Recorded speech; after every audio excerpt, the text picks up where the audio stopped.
আসসালামু আলাইকুম গাইস, আশা করি অনেক ভালো আছেন। এটা হচ্ছে ভবানীপুর বউ মেলা সবাই বলে। এখানে অনেক রকমের কেনাকাটা আপনারা সবাই করতে পারবেন এবং ঘুরে দেখতে পারবেন। অনেক সব কিছুই আছে এখানে।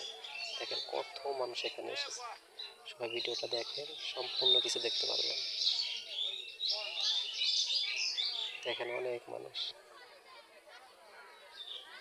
আর ভবানীপুর বউ মেলা তো সবাই ভালো করে জানেন যে সবচেয়ে বেশি আনন্দ এখানেই হয় এবং সকল ধরনের কেনাকাটা এই জায়গা থেকেই করে।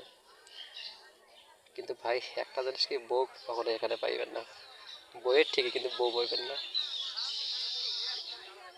দেখেন সবাই ভিডিওটা, হাজার হাজার মানুষ। সম্পূর্ণ ভিডিওটা দেখেন, না দেখলে কেউ বুঝতে পারবেন না।